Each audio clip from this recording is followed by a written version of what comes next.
Welcome back, everybody. My name is Jackie Phamotse. You're watching part 2 of my conversation with Jay Israel. We are speaking about the growing culture of cults in Africa. This would include neighboring countries and, of course, South Africa. It's a very tough conversation. Welcome, everybody. Welcome back. Welcome back. It's a very tough conversation. And I know many people will say I'm being too harsh on the guest, but it's just my way of getting to the core of the truth so that I also answer the questions that you were asking, and I also ask him the questions that you would probably be asking. But I am definitely going to open the comment section so that you guys are able to ask him questions. It's the end of our conversation, so please bear with us. I do promise that it will be an insightful conversation and eye-opening. Thank you for coming back. I think you're fine seated like that. Don't change positions or zoom in or anything like that. Okay.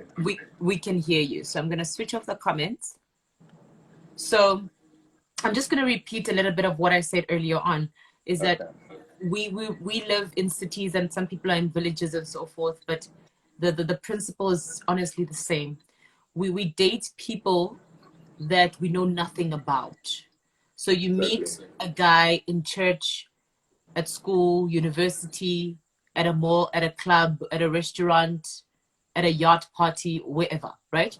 Mm-hmm. But you never really know who they are. It's because it's not like people who are in cults are written on their foreheads and they will openly tell you what they do, because it's their secret and it's their brotherhood and it's how they make money. Not everybody's going to stand on a pulpit and say, this is how I make my money.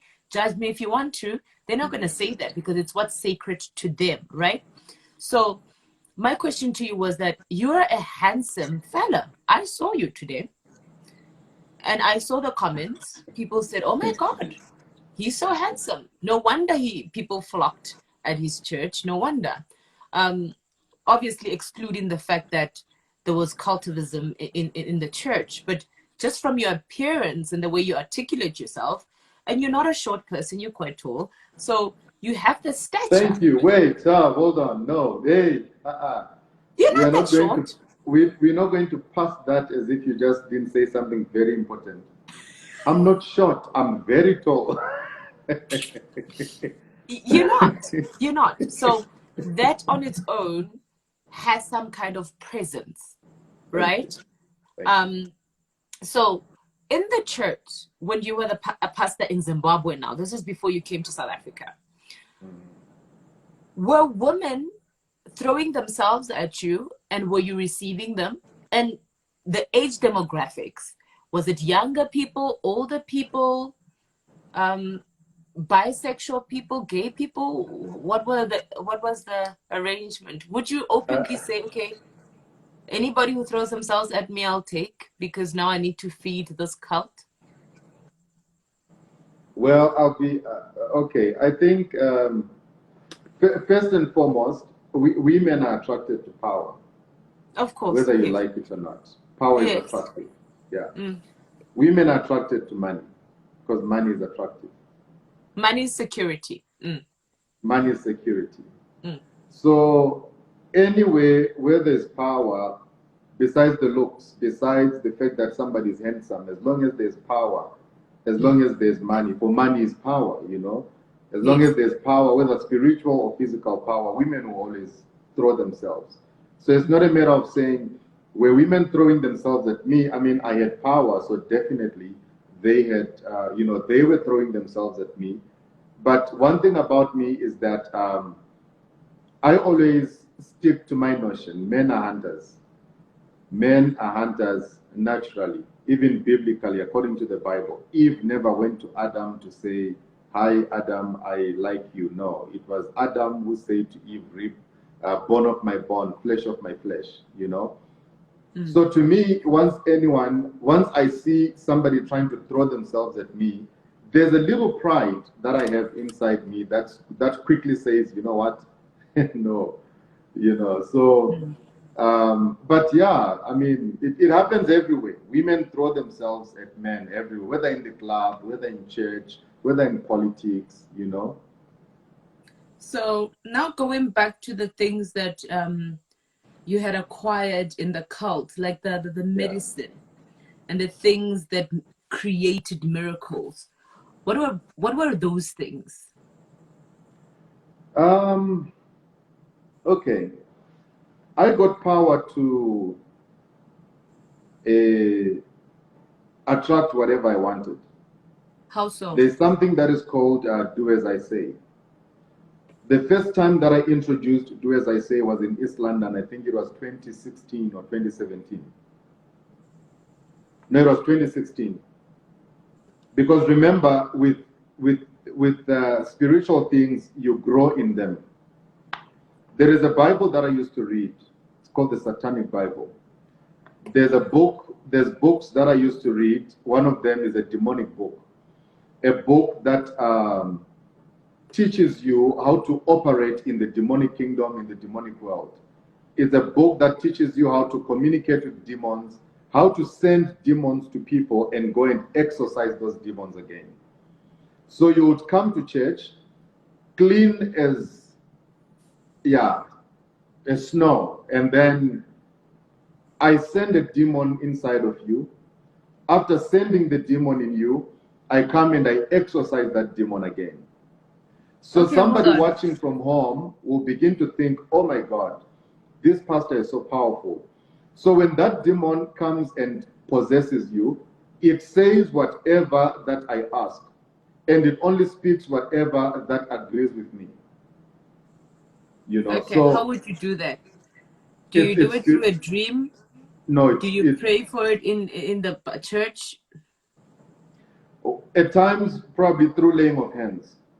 By laying on of hands, I would definitely transfer something inside of you. But now remember, for such things, I wouldn't do such things to people in general, to everybody.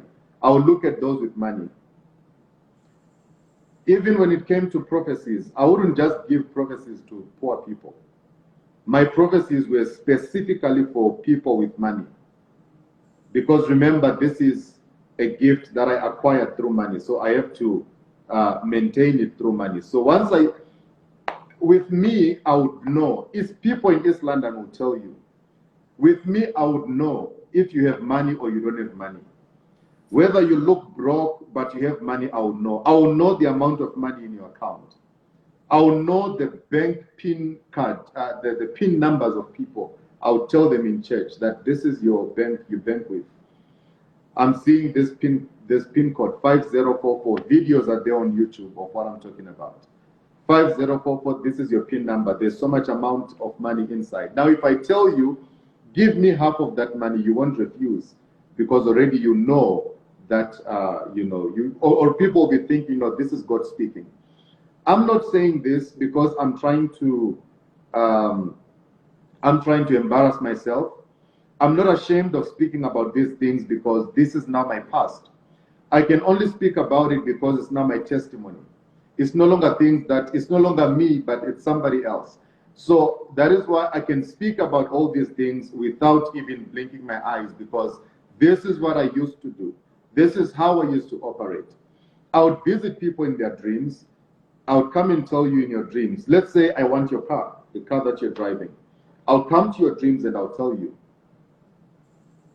You will see me in your dreams telling you that you must give me your car. And when you come to my office to tell me that I saw you in my dreams and you said that I must give you my car, I'll tell you it's God speaking. How do you take me to court? How do you go to court and say he stole my car or he took my car away? No, it was dreams. You know, it was dreams. But now you, as a practicing cultist, right? How would you do that? What is what is the ceremony that you would do to achieve that? At night, every night at 12 midnight, I used to kneel down in my bedroom, 12 midnight every night, without fail.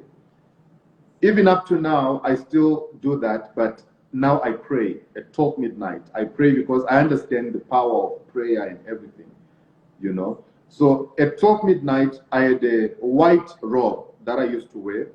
Then I would light my candles in front of me, you know.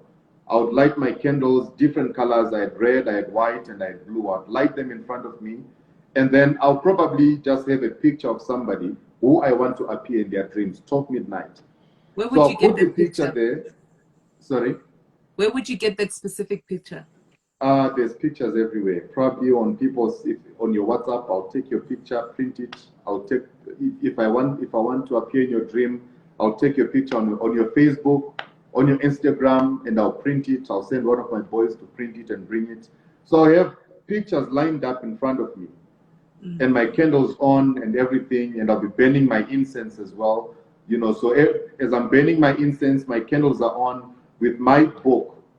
There's a manual for these things. So there's a manual that you read some words. And then after reading those words, you speak what you want to speak. There are words that you speak.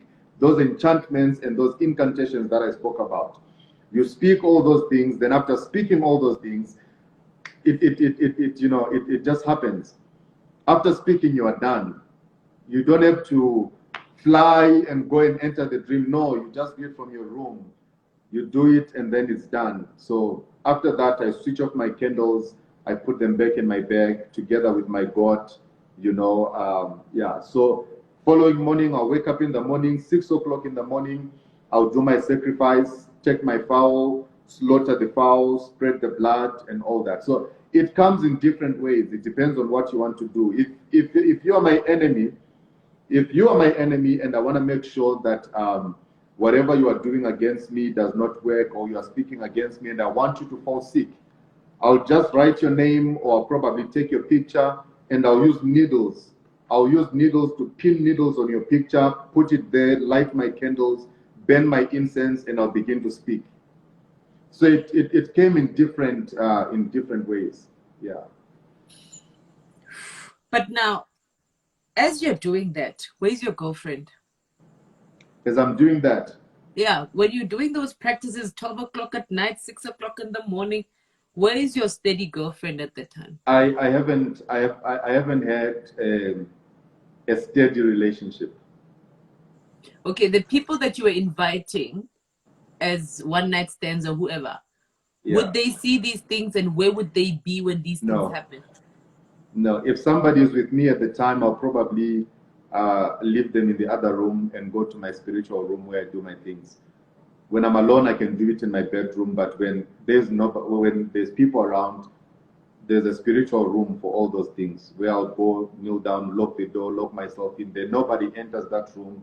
Even the maid never used to clean that room. Nobody enters in there because people's pictures will be there, people's clothes will be there, you know, just a lot of things will be happening in the room. So I wouldn't want somebody to, you know. Yeah. But now, I understand the concept of pictures, but now the clothes, how do you get the clothes? If you have not slept with that specific person, where would you get their clothing item?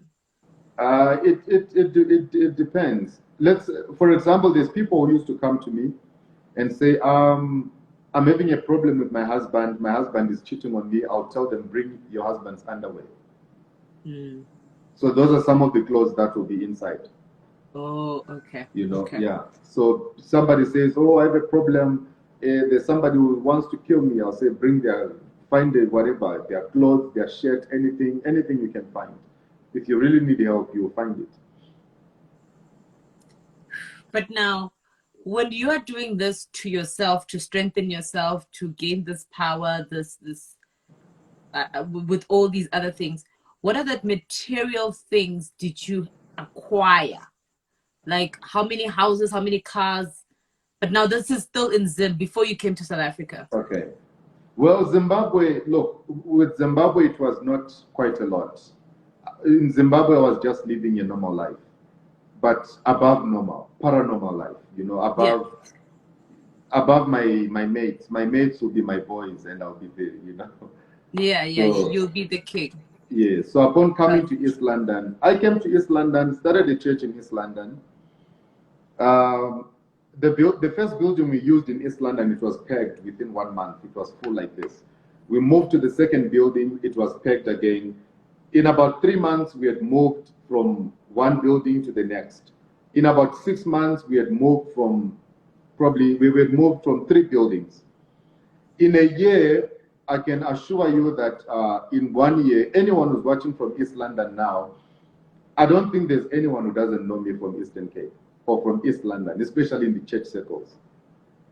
When I would land at East London International Airport, everyone knew that J. Israel is here because my aides, my security, my everybody, my media people, they'll be there taking pictures, and we would just cause a scene, you know. Then I just, depending on which car I'll be driving on that day, probably a Rolls Royce or a Bentley or a Q7, you know, or whatever, you know. So upon arriving in East London, the church grew massively, you know. It grew in numbers. Thousands of people were flocking in East London, and people started traveling from other countries coming to East London. People were traveling from Joburg, from Cape Town, from Devon, coming to East London because of the things that they would hear, you know, that I would do it. At one point, there's a video on YouTube. I think even Daily Dispatch covered that story. I was praying for people and they were losing weight in church. I think probably more than 5, 7, 8, 10 women, I prayed for them in church. They were losing weight. Their dresses were falling off. The video is there on YouTube. At one point, I turned water to wine, and I told people, going to perform a miracle. This miracle is going to be so big that, you know, even Jesus performed it, and people flocked in church like this. Took bottles of water from random people in church, shook them, turned it to wine, and I gave it to people to test, and they were telling me, no, it's tasting like wine. I did a lot of abnormal things in East London, to a point where pastors in East London started fighting and saying he's taking our members, he's doing this, he's doing that. But at the end of the day, everything was just occultic related. It was just occultic stuff. It was, by 2018 December, we had a 31 December all-night prayer in East London. There's an annual gospel event that they do in East London where people come in thousands. That gospel event that night was empty because everyone was at our church on that same night. You know, it probably 4,000 or 5,000 people flocked into that building that night. The building could not even accommodate people. Some were outside. I acquired money. I made a lot of money. I remember at one point I was staying in a glass house close to the beach in Bonza Bay. Those who know East London, I had a glass house close to the beach in Bonza Bay. I was driving good. Look, right now I'm 27 right now, but 27. at the time, I'm 27. I'm your sister. So at the time when, but let me ask you this quickly before you continue. I'm so sorry. Yeah.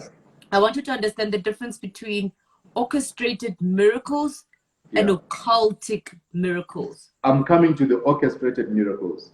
Okay. I'm coming there now. Just in about 5 minutes, I'll be coming to the orchestrated miracles. So 2017, everything was fine. We did another event again. I invited a man of God from UK. He came. We shut down the whole street. People were everywhere. Traffic cops had to be there all over the place just to control people. Then after that, 2018, ending of 2017, getting to 2018, that's when I met a man called Alf Lukau. Alf Lukau had a church here in Sandton. The man who resurrected the guy that was training at some point.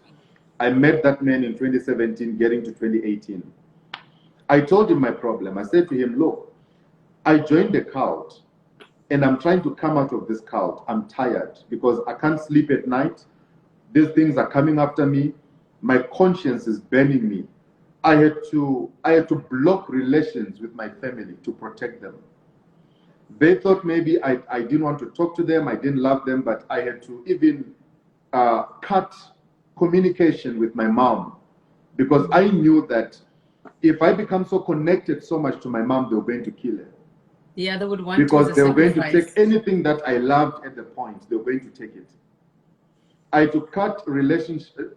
I never used to communicate with my family. Maybe for like 2-3 years, I was not in touch with any of them because I was protecting them from the things that I had gotten myself into. That is why right now I'm so crazy about my mom. I'm so crazy about my sister. And yesterday, I took her somewhere, took her shopping, have fun, because I know that, you know what, this woman is special to me. And at the time when she thought I didn't love her, I didn't want her, it was not because of that. It was because I was protecting her from the things that I'd gotten myself into, because those people are very ruthless. They come after your family, they come after you. If you've got children, they'll come after your kids. So it was that bad. So when I met Outlookau, he's a man I used to admire on TV. I met up with him, and then I told him I've got a problem. I joined a cult. I need help.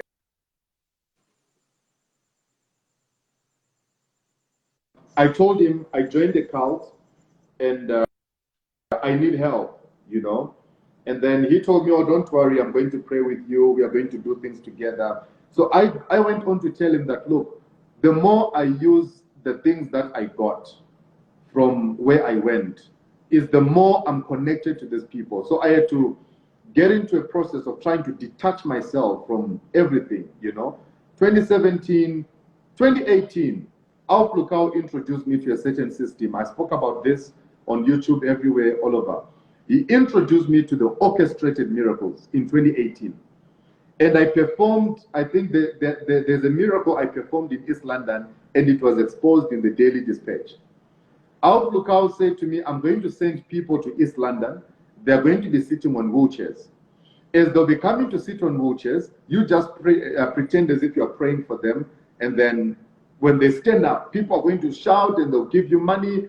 There's going to be noise everywhere. So the people came all the way from Joburg. The mistake they did, I even spoke about this at the CRO Commission, I think last week, and those people laughed at me a lot. The mistake I did, these people came and they came to act as sick people. But upon their arrival, they went to the beach. They spent the whole day at the beach. And that was not the first time, actually. We had done it before, and this was the second time. So when people saw that, no, man, the J. Israel that we know has never performed this kind of miracle. It was so suspicious. So there are people who became so nosy and they started investigating me. So when these people were coming, they already knew the B&B that they were going to stay. So they followed them with journalists. They took pictures at the beach. Then when they came to church, when I now told them, stand up, they took pictures. Then the following day, they took pictures and they put it out on Daily Dispatch. It was very bad. Everywhere it was on front page. Everyone was talking about it and people were happy. Yeah, your pastor, we told you, but we never stopped. He told me, no, don't worry. You don't blink. When something like that happens, you don't blink. We are going to bring more people again so that people will really see that these are real miracles. So we kept on doing that to a point where beginning of 2019, end of 2018, I was feeling empty. I was feeling really empty because there's this occultic thing I'm doing. Now, the life that I'm living, I don't like it. I'm on drugs and I'm preaching at the same time.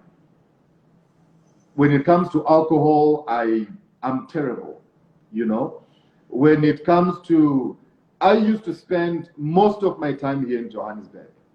I'll come to Joburg, spend the whole weekend partying, Friday, Saturday, partying the whole night. Sunday morning, I'll catch a flight to go and preach in East London in the morning. High on drugs, hangover on alcohol, and I'll go and preach. I started feeling empty. I started feeling, one thing about me, one thing I know is that I think I really have a gift. I think I really have a gift from God. And I started looking back when I started and all the things that I was doing, everything that I did, the occultic that I entered into, the do as I say that I introduced, where I'll just put the oil on my tongue, and if I tell you sleep, you sleep. If I tell you wake up, you wake up. If I take the towel that is called a do as I say towel, it was a red towel, throw it on you, you pass out. Then I would sell this towel to people. Take this towel, bring money, go and command whatever you want to command, it will come to you. It's a do as I say. You say, it does. You say, it does. If anything, if you want a woman who's been refusing, denying you all these years, just take this oil, put it on your tongue, go and propose again. If you want a car that you've been trying to buy, and look, at times it will happen. People will come back and say, oh yes, it has happened, this and that. So it was just a whole lot of things. You know, the oils that people buy, those are demonic oils. Before those oils are brought to the people, there are enchantments that are done on those oils. There are incantations. There are evil words that are spoken on those oils. Those are very highly demonic oils. And when they come and tell you, this is an anointing oil, you use it on your head, you use it on your body, you're going to be healed. There is nothing like that. You're making your situation even worse than you were. All the water that they will tell you, this is anointed water from Nigeria. TB Joshua, false prophet, is not from God. He's one of the false prophets. Killed a lot of South Africans at the time, you know. There's a building that collapsed in Nigeria. Now, here you don't enter. Let me speak. Don't stop me. You just sit there and watch. There's a building that collapsed in Nigeria. If he was a true prophet, he was going to see that building was going to collapse, and he was going to save lives of people. Everything, most of the things that he does, I've exposed him before. There's people who used to work for him. I've brought them to my platform. They've spoken about the mermaids that they would go and swim with. They've spoken about the... Hold on, hold on, Papa. Excuse the what? Mermaids, half human, half fish. Where do they get mermaids? There's a video that you should watch. It's on my Facebook, I think, or on my YouTube, somewhere there. Where do they get the mermaids? Well, as for where do they get the mermaids, I don't know. But this is what the person spoke about. The same way you are talking to me now is the same way that I spoke to somebody who used to work there. And this is exactly how she was explaining things that, look, you would sleep with women before service, you would do this, you would go and swim naked with mermaids, would go and, you know, swim naked in some pools. Afterwards, you go, you know, the miracles, some of the miracles are fake, they are lying and whatnot, just a whole lot of things. But okay, rewind, Papa, rewind. I want to understand. Who was sleeping with mermaids? TB Joshua. In the church or his house? Or no. The lady didn't specify, but she said in the pool where they went, you know, he'll be there with all these funny, you know, funny human beings there in the pool enjoying himself with them. Then afterwards he goes to church. Do you believe that?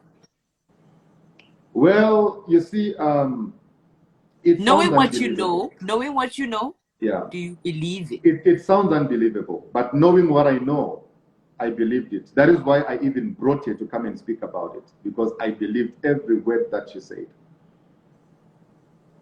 And how did you meet this girl? She contacted me, you know, via social media. She told me she's got a story to tell. I've interviewed a lot of people, by the way. I have interviewed people who were used to fake miracles, people who were used for a lot of things in church, but in the church circles. And in the process, I've acquired a lot of enemies just like you.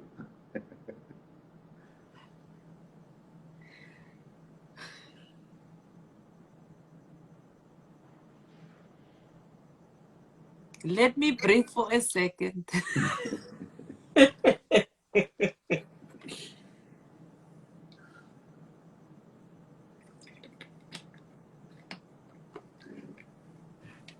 Okay, let's reconvene.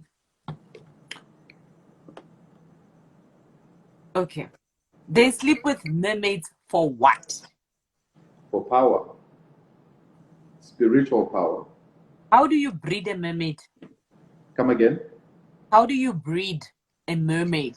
I think that's a question I would also, you know, like to get answers, you know, too. So, but look, these are things that are happening. The same way you spoke about snakes.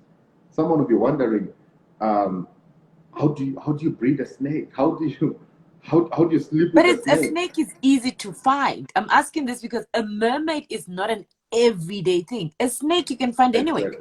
Exactly. You can go to the zoo, You can go to breeders. There are people who are breeders online. You just buy a snake the same way you buy a dog. They're breeders. So it's an easy thing to find because you see it everywhere. If I had seen this with my own eyes, but what happened at some point was that I went to Ghana and we went to the sea. When we went to the sea, this is what I saw with my own eyes, not the mermaid that I saw. We went to the sea and there is a woman from the sea that I was supposed to be introduced to, you know, so that I can be married to this woman. And after I'm married to this woman, she was going to become my wife. Meaning to say, she'll be giving me everything that I want in terms of spiritual power, spiritual everything, but she's a woman from the sea. So we went to the sea, we stood by the sea, and then when we go to the sea, there are words that they spoke, words that they spoke, and the waters will come and gather, you know, and everything, words that they spoke. But unfortunately, when the woman appeared, she just appeared for like maybe 5-10 seconds, and then she was gone. And then they told me that no, she has rejected you. This is something that probably some pastors know about. Their pastors were not married at the age of 30, 35, 40. They're not married. They can never get married because spiritually there's a spiritual marriage that they entered into. It's a covenant that they entered into, a covenant of power, covenant of wealth. You become so wealthy in such a way that you can have anything you want. You drive whatever you want to drive, but you can never get married because that woman is a very jealous woman. The day you get married, she'll kill that woman that you will marry. If you try to be in a marriage again, she'll kill that woman you want to marry.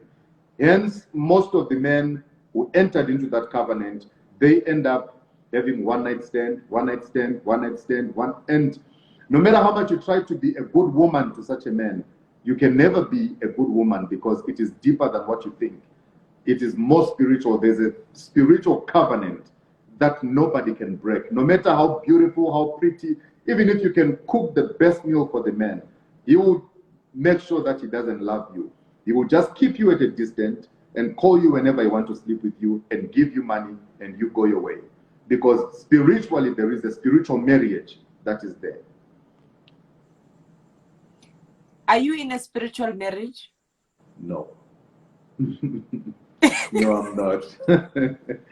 Come on, I'm just 27. No. I'm just fooling around with you because man, oh man. So when you saw this woman, what did you see? What does she look like? She just came out of the water, long hair, white dress, you know, very beautiful, very, very beautiful woman. Did you see the fishtail? Was it a mermaid? No, I did not see. I didn't see the lower part. It was just the upper part that I saw. When she came out of the water, then after some few seconds, she just disappeared back into the water. Then they told me, no, this means that she has rejected you. So you're not yet ready for this level. These things have got levels. You go. If they had accepted you, what would she have done in that moment if she had accepted you? They never told me what she would have done.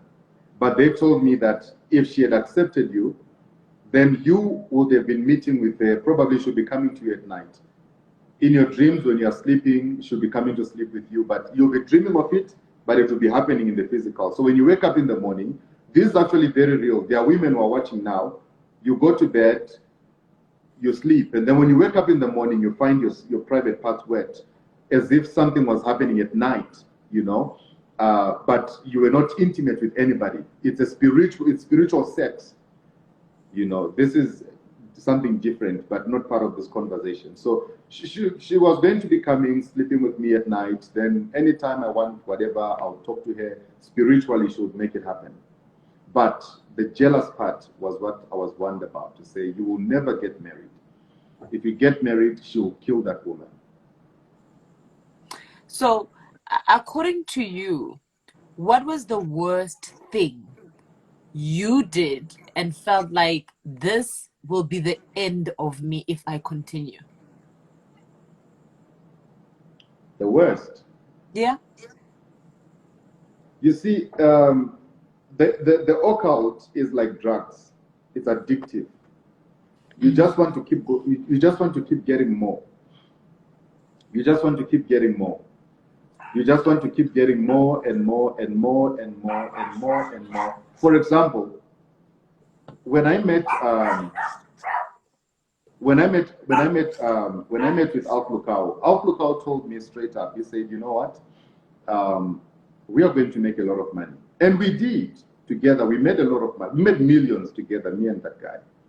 You know, so he said, "We are going to make a lot of money, and I want you to know that. But before we do that, there are processes that you have to take." So there's a video that is actually on YouTube. Many people thought it was just a normal ordination of pastors. We're wearing long robes, long red robes, thousands of us, red robes that were very long. And he was wearing a white robe with some golden print on it, with a very long stick like that he had. It's a video, it's there on YouTube. I'll send you the link. So what he did, he also had a very long sword, a sword that he had. So all of us were coming, and then we kneel down before him. Then he takes the sword, he puts it on your head, he speaks what he speaks, then you go. Next person comes, he puts the sword, he speaks what he speaks. So after that, you know, we met privately. He gave me a bracelet that he gave me, and then he said, "That is the bracelet of power." He gave me a stick. I used to have a walking stick. Many people who know me, they know what I'm talking about. I used to have a walking stick that had a Medusa head on it. The other one was a Stefano Ricci one. The other one was, it had a lion head. The other one had an eagle head. So it was just, I used to carry that stick everywhere. Everywhere I would go. Why? We made money. We made a lot of money. Why did you carry the stick? It was a stick of power. It was a stick of authority. Anywhere you go, anywhere I would go, I would carry that stick. And I would command respect in that place. I'll command authority in that place. Once I get into a place, everyone would know that there's someone here. And a lot of people kept on asking themselves, "Who's this guy? What does he do? Who's this guy?" Well, because I'll be walking around probably maybe like 5, 6 bodyguards wherever I'll be going, carrying my stick and whatnot. You know, I'll be flying private jets, driving Rolls Royce, driving Bentley, driving this and that. You know, going for holidays. There's actually an article where they did, Daily Dispatch did an analysis of my life, and they were saying this flamboyant pastor was living a dream, what, is going on holidays and what, just a whole lot of things that they were talking about. But look, at the end of the day, I was empty. There was nothing in me. People have been defrauded. Outlookau is fake, by the way. The resurrection miracle that he did, it was fake. That is something that I'm actually working with the CRO Commission right now to expose. The resurrection But what miracle, about what you did? What about what you come did? again? I've spoken about what I did so many times. There's videos of things that I've said about myself, what I did, this and that. You know, the occultic side, the miracles, the whatnot, just a whole lot of things that I've spoken about. Okay, what I want to know, and I think a lot of people would be dying to know as well, right? This now goes back to, I mean, you have mentioned this in terms of the spiritual stuff that you used to do and the miracles, right? I want to know about the transfer of energy from you to a female that you're sleeping with, and what would be the repercussions? What would you see happen to that person after you have a sexual encounter with them? And when do you know it's enough? When you have done enough on one woman to go to the next. When you know that you have taken what you've taken and you need to go to the next. What would you see happen? It's only now that I'm trying to get myself into a stable relationship, you know, after everything that I've been through and after everything that I've done. Meeting up with women to me was, you know, I always loved to go for the women that everyone thought, you know, this woman is difficult. That's where I wanted. That's where I wanted to be. To me, it was a challenge, you know. Then when it comes to the spiritual side, I can tell you that I had not gotten to the part of probably sacrificing the things of women and all that. But I can tell you that sleeping with women definitely had an effect on them, because sex is spiritual. Sex is more spiritual than physical. So any woman that I would sleep with, they'll probably have the same energy that I had of sex. They'll probably have the lust that I had, you know, of wanting to just sleep around with everybody they meet and whatnot, and wanting, you know, just wanting more and more sex. If I would call a woman out, let's say I sleep with a woman today, then, not now. Yeah. If I would sleep with a woman today, I gain control over that woman. Spiritually, physically, mentally, I would gain control over that woman in such a way that if I would call her at 1 a.m. and say, where are you? Even if she's with somebody, she would leave that person and come to me. That's how deep it went, because it's not something that I wanted to do. It's not something that I would do, but because of who I was and what I had operating in me, it would definitely be transferred to the next person. To a point where some of them would even start having nightmares, especially those who were spiritually upright. They would call me and say, look, I had a dream, and in this dream you were carrying a knife, you wanted to kill me. And I'll say, no, I would never do that. But I knew that it's not me, it's what I have and where I'm coming from, you know?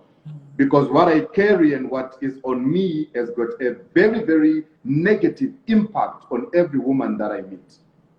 That is why it was difficult for me to be in a stable relationship. 2016, I almost got married. It never happened. 2017, I almost got married. It never happened. Then I just decided to forget about the whole marriage thing up until I sought myself out. So right now, look, I'm not perfect. I'm a work in progress. I'm still trying to find my way in God. I'm still trying to position myself where I'm supposed to be. But I can tell you that I'm in a better place, you know.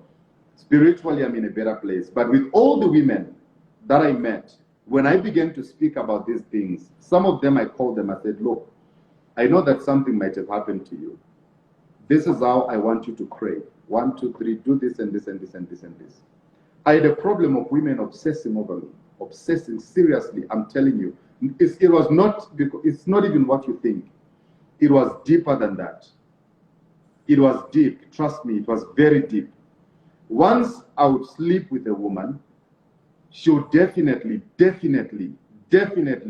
obsessed, because it's not even the sex or anything, but I knew that it's what I have and what I possess and what I carry, you know? It was deep like that.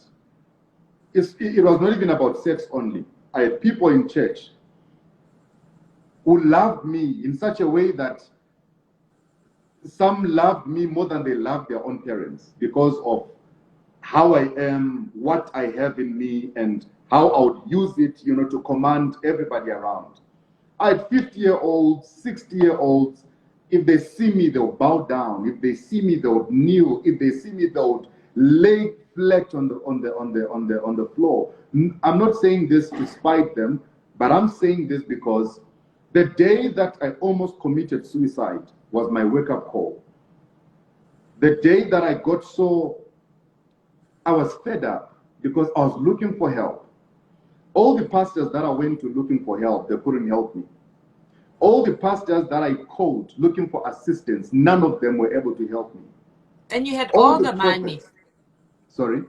And you had all the money, you couldn't get help. Look, I had all the money. I had all the money that I had all the money that you know, during my days, before 2019, maybe let's say from beginning of 2019, before I deleted everything that was on my Instagram. I deleted all the cars that were on my Instagram. I deleted every picture that I ever posted of myself looking flashy or trying to do this, maybe going to Gucci to buy what. I deleted everything from my Instagram to my YouTube, to my Facebook.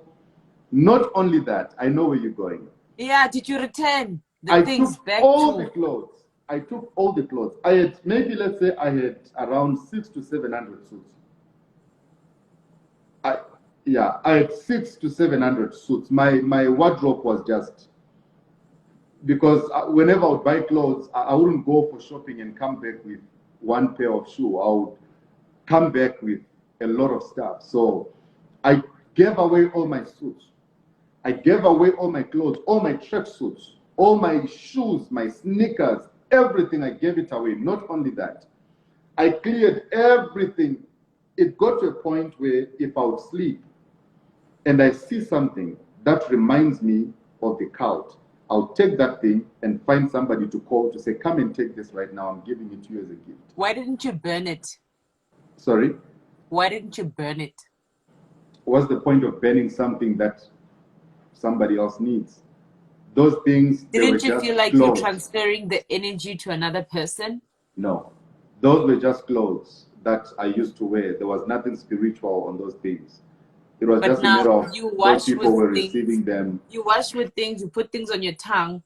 Don't you think the same way they say these things to the anointing oil and everything else, all of those things now transition to your clothes? I had stuff that I bent. I had gowns that I bent. I had my red gown that Lookout gave me, I bent it. I had my other black gowns that I was using whenever I would be in my spiritual room, my white gowns, I bent them. I had towels, oils, and a different. But with clothes, I just felt like, no, you know what? If it's like money, it's like money. The fact that you are receiving money from somebody who's a Satanist does not mean that that money is going to have an effect on you. If you're a prayerful person, you definitely pray the Satanism of the money, because greater is him that is in you than the one in the world. If God is with you and if God is in you, you will definitely not be affected by whatever that I'll give to you. So I would tell people, everybody knew, I'll tell them, look, have this, but pray for these things, pray for these things. I had cars that I would call people, look, come get this car. I don't want it. People who gave me those cars. Some who bought me those cars, I'll call them, come take this car back, come take this car back, come take this car back, come take this back, come take this back. I have to start afresh and start from scratch. I've got one more thing to ask you, maybe a couple, but this is one important one, right? Because a lot of people who might be watching this most probably are females, right? Okay. So once you have encountered a person who practices in cults, how do you now cleanse yourself as a female or a male who has slept with a person who's in a cult? What are the practices that are effective without you going to a priest, without you going to a healer or a traditional healer? What is the one thing that you believe would wash away the things that you put in other women? Prayer. Nothing beyond prayer. If you're watching and you've encountered somebody who's in the occultic world, and probably knowingly or unknowingly, the Psalms 51. Psalms 51 is a prayer of repentance. The Psalms 91. Psalms 91 is a prayer of protection. Psalms 51 talks about being washed with hyssop and everything. Once you pray that prayer, once you pray the whole chapter, you start from the beginning up to the end, it will help you and let you know how you should pray, how you should deal with whatever that you have, gotten yourself into, not only with women that have been slept with, but even in church. There are people who are in churches where you are led by occultic pastors, Occultic pastors are leading you. And there's a lot of them. You will never even know that they are occultic. You identify them by the rings. They wear very big rings like that. They are very big rings that they wear. Some have got some red things on them. Some have got blue things. They wear long chains. They are chains that they wear with a cross. And they normally put the cross in a pocket. Those are some of the things we use to identify these people. There are signs that they use. For example, there's a sign that somebody who's watching right now, it's this sign. There's this sign. This is a sign that is used by occultic pastors. Somebody will say, oh no, but it's, is it Kaiser Chiefs or something? But look, in the occultic world, if you do something ignorantly, it will never have an effect on you. So these people do what they do with knowledge of what they are doing. There's signs that they raise in church. Some even do the signs in church. You know, different things. There's regalias that they give to people. You know, there's uniforms that they give you. Before they give you those uniforms, they are dedicated to demons. They are dedicated to the gods that they worship before they give them to you. So you just need to stay woke and know that the devil is out there, you know, to devour your life, you know. Okay, let me open the comment section and look at the questions real quickly. Okay. Okay.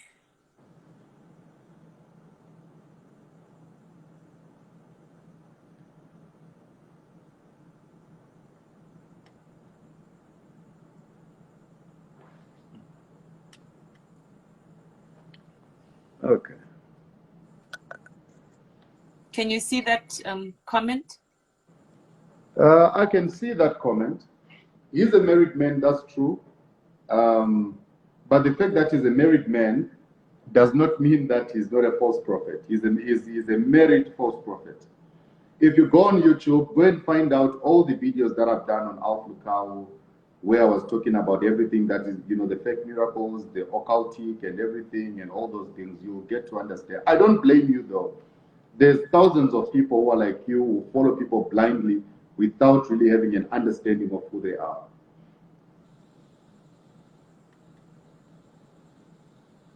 Did I read the whole question? Or... Yeah. Okay.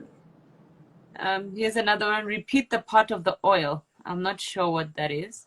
Okay, the oils come in different shapes, in different colors. They come in red. They'll tell you this is a dangerous oil. They tell you this is a back to sender oil. They'll tell you this is a fire oil. They come in different packages. But remember, the main purpose of them giving you these oils is to also initiate you into themselves. Whatever that they were initiated into, when they give you the oils, you now form a part of them. That is why it becomes very difficult for you to disagree with them. Even if the pastor is caught pants down, you will still say it is the devil. You are brainwashed.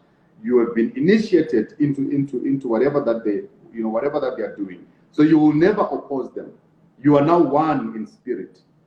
So they do that to control you, to control your mind, control everything about you. How does one tell between a wedding ring and a spiritual ring? Spiritual rings are normally very big.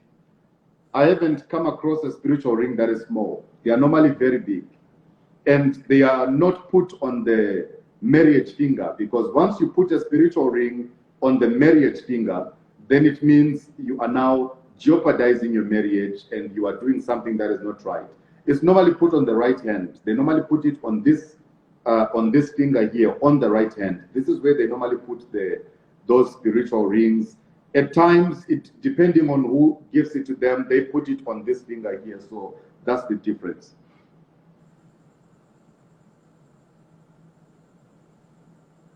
Also, what is the purpose of the horn that some pastors blow in church? Is it a cult? Is it a what? A culty thing? Okay. I think you want to say, is it a cult thing? Okay. I used to have that one as well, but I bent it. There are actually pictures of myself wearing a long blue robe, and I was blowing that horn at some point. It's part of the. It's like a trance. It's things that bring you into a trance. There's a word for it. It's part of hypnotizing people. Once you hear the sound of that trumpet, you are hypnotized. In a way that as soon as you hear the sound, you are hypnotized. That people will start dancing anyhow. You start doing things that after church you ask yourself, what was I doing? So even giving money, you can even go and give all your money because you are now hypnotized. Very briefly, how did you get out of the cult? What were the what are the specific things that you did to break away from that specific cult where you were initiated into? I think I wanted to get out of the cult, but I didn't know how. Because you don't just get out of a cult. So how did you do it? With me, it was more of, there's a video on my YouTube channel, it's written The Vision of Rapture. In that video, I explained how how I encountered rapture in the dream for like 5 minutes. It was a 5-minute trance where I saw a man, and the man stood next to me and he told me, look around and see everyone. Everyone you see here has been missed by rapture. I saw people groaning in pain, people crying with so much tears, people that I knew, pastors, family members. I saw people. And the previous night before that dream, I was on the dark web on the internet, communicating with people on the internet last year. On the internet, communicating with people I didn't know, assisting me to commit suicide, because I felt like everything that I've done, I can't forgive myself enough.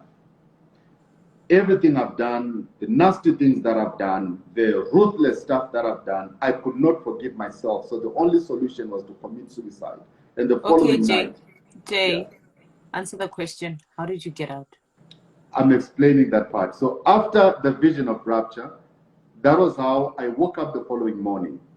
When I woke up the following morning, everything that I used to feel, the urge of wanting to do things, it was gone. I embarked on a session of prayer. I went on a prayer marathon where I was praying by myself, praying myself out of these things, calling other people, helping me out with prayers and whatnot. People that are not even pastors, but they were just intercessors. That was how I got out of the cult, through prayer and through the vision that I had. We just killed everything that I had loved for. Did you ever reconcile with Tabisi Ralawe, who was the first person to expose you and you were cruel too? I gave that woman a public apology on my Facebook. I had thousands of people watching me the day. I invited a live just like this, and I gave a public apology on Facebook in front of everybody. The video is there on Facebook. The woman that this person is talking about. Would you apologize again? Sorry? Would you apologize again if need be, if she had not accepted your apology? Well, you see, because I'm in a process of repentance, I'm in a process of, making things right with everybody. I even closed down the church. I closed down everything. I'm not preaching. I'm focusing on my business. I'm focusing on making money for myself, for my family, through business and all that. So what business? That's is it private? No, it's legitimate business, but I don't feel comfortable talking about it. Okay. No, that's still your right to be. I think the point of that question was just to say, are you completely out of cults, and have you moved away from preaching to do other stuff? I think that was the right question. I have done that. Although I still, because of my story, I still share my story with people. I still motivate people out there. I still talk to people. I still do my live broadcast to just talk to people, give people, the reality of the word, the reality of how things are supposed to be and stuff like that. But as for church... Do you still go to church now? Is there a specific church that you go to now? No. The way you're not preaching? No. There's no church that I attend. I pray for myself. I pray in my house because I feel like all the pastors, if probably 99% of the pastors that are out there, they are all in it for money. They're not in it for the souls. They're not in it for saving God's people. So I am not going to church. Okay, there's a question here. Does this cult only work on blacks or even other races? There's different cults with the white people, mostly white people. They are part of the voodoo stuff, the magic, and there's different practices to these things. So it works on everybody. It works on all races, Indians, whites. It works on everybody. Once a person leaves such a church, does the prophets have powers over those people? Well, it depends on your spirituality. If you are a prayerful person, there's no way you can be controlled by these people. But if you're not a prayerful person, they'll definitely control you. So the key is to pray. The key is to pray. The key is to seek the face of God. That's the key.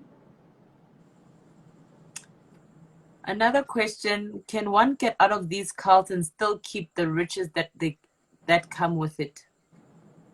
I don't think it's practical, because once you get out of the cults and you keep the riches, then it doesn't make any sense. Once you're out, you have to denounce everything. You denounce the gods, you denounce the riches, you denounce everything you acquired through all those unscrupulous ways.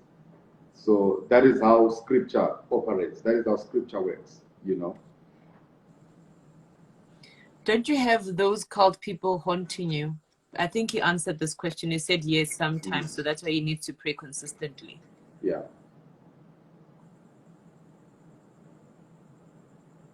Guys, can we move away from calling out people's names, because they're not here to defend themselves? So we can't be saying this person, that person. It's not, number one, it's none of our business. It has to be about Jay and his story. And the more we add people's names, it becomes a gossip site. And I'm not here to gossip about people. I want Jay to narrate his experience, talk about what he knows, and not bash other people. So can we not add just to say people's something names? on that? I've met Bushiri. He's a wonderful person. I've met him in person. I've seen him in person. You know, he's not someone I know from far. He's a wonderful person in person. You know, everyone, no one is perfect, but we're all working towards perfection. Okay, this person says, not a question, but you haven't changed, Mr. J. Israel. What does that mean? I think I should say thank you, God. Probably that's God speaking. Because only God can know whether I've changed or not a mere human being.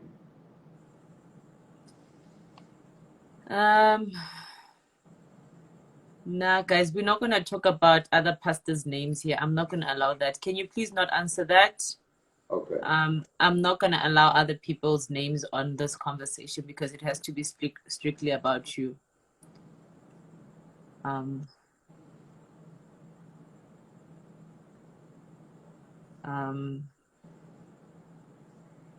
think most of the questions here he answered. How he got out of the cult. He apologized to the people he hurt, and he's still working on himself. He's not in a cult anymore. He explained that. He has his own businesses now that he's doing privately. And then this question: how do you join a cult? We're not here to promote cults, so I will not let him answer that. Aren't you afraid of dying for exposing people? This is a question from Tibbs98.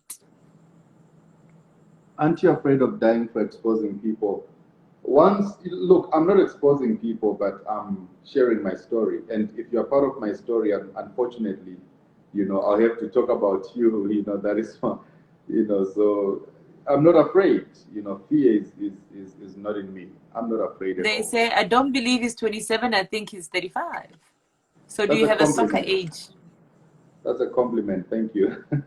Do you have a soccer age?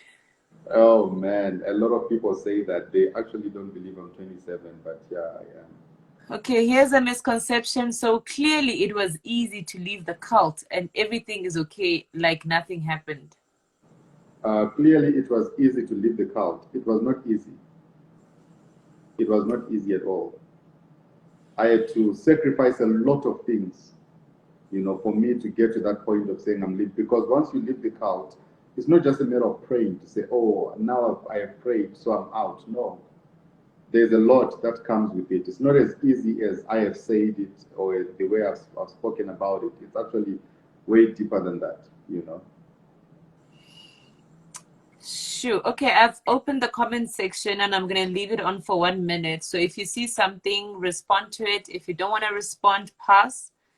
And then after the 1 minute, I will end the conversation. I think we've said too much today. There's a part 1 and part 2. So Sam Zulu says, Pastor, I want you. Do you have a girlfriend now? Not really. I don't. Okay, here's a comment.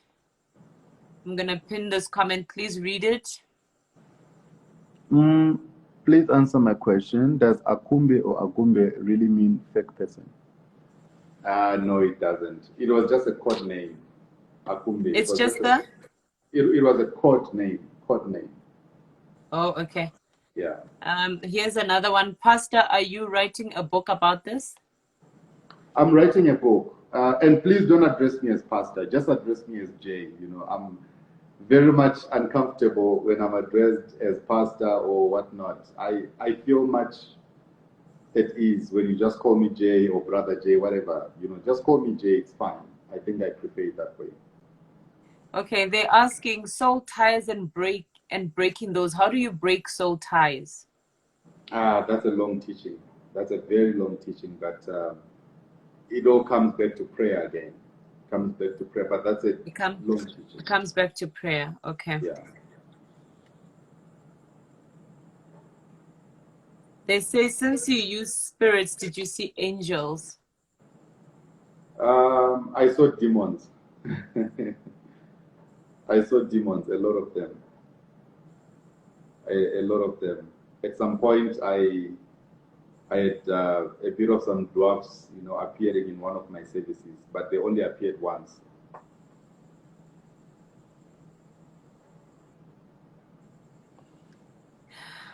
Okay, here's another one before we end the conversation.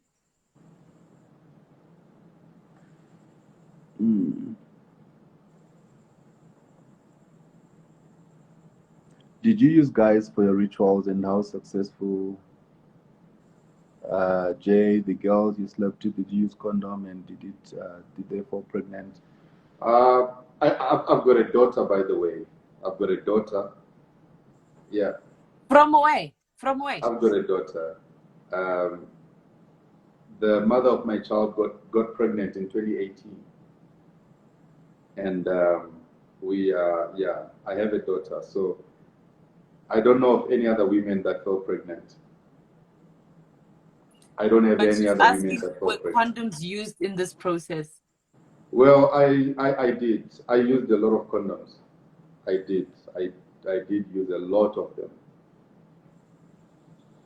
Okay. Yeah. What would your last message be to everyone? Just to end off the conversation, what would you like people to know about you now? The Jay now, who is he? What is he trying to achieve? Now that obviously you're looking for a girlfriend, what are you trying to teach people? And what do you want people to see in you now that's different? Well, I don't want people to see something different in me, but I just want to become a better person than I was yesterday. Each and every day, I believe, is a day for me to become a better me, you know. I'm spending so much time with my family, something that I never used to do. I'm spending time with my family. I'm trying to, you know, fend for my family, for my mom, my sister, my brother, you know, and I'm really, really trying so hard to. I even called a family gathering the other day. I called my uncles, my aunts, my other brothers, cousins, just for us to have a family get together. I'm trying to become a better person to me, not to people, you know. To me and to my family, which is what is more important right now. But yeah, I'm really trying. I'm also trying to open people's eyes as well to know that, look, not all these churches that you go to are what you think. Not all these pastors you see claiming that they're from God. They're not what you think they are. So just open your eyes and use the spirit of discernment, according to the Bible. That you know, He gave us the spirit of discernment. That anytime you get to a place, learn to discern spirits before you can fall for whatever that they are doing. Don't fall for miracles.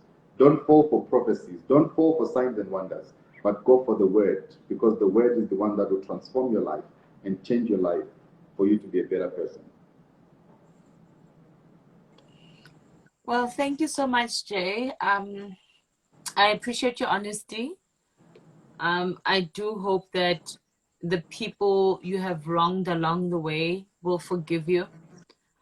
And I do hope that you do get closer to God in your journey. And I believe in time you will fully understand why you had to do what you did and the reason why God allowed it to happen. And I hope you will forgive yourself in the process. I I do believe there's a place for forgiveness in the world. If you're Sure. honest about your indiscretions, I do believe there's a place. And I'm so glad that you are going to the people that you hurt, that you can still find, and you're apologizing and you're trying to rectify the mistakes. You are still fairly young. You're under 30. There's still a lot more that I do believe that you're yet to achieve. Sure. I really wish you all the best. Obviously, we will be looking out for you. And I think from this live, people will be keeping a close eye on you so that you don't go back to the churches. But thank you so much for your time.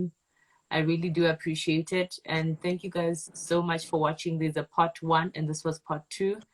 Yeah. I need to let you go. It is 10 o'clock. I've had you for 3 hours from 7 o'clock. So thank you so much. We really do appreciate it, and I hope God has mercy on your soul. Thank you so much, Jackie. Thank you so much for having me, and thanks to everyone who was tuning in. Thank you. You are doing a great work. God bless you. Thank you. I'm trying my best, and I hope that young people start using their intuition more, you know. They start listening more. We're not saying be scared of the world, be scared of everybody, or be scared of rich men or whatever, but we're saying be careful. Ask questions, you know. Don't just take things face value because there's money involved and somebody's giving you money. I've got a question, just one question before I go. You see, a lot of people, I just want to ask this. What is more important, your star, your destiny, your life, or the 20,000 rands that you get after a one-night stand? You don't understand. After one night stand you've had with a wealthy man, he gives you 20,000, he gives you 50,000, and then you go enjoy it. You buy one bag or two bags and one pair of shoes and it's finished. But what is it that you have exchanged for that 50K? Think about it. Yep. With that being said, good night, everybody. Thank you so much for watching. Until the next family meeting. Good night. Bye. Thank you, Jay. Good night. Thank you. Goodbye. Bye-bye.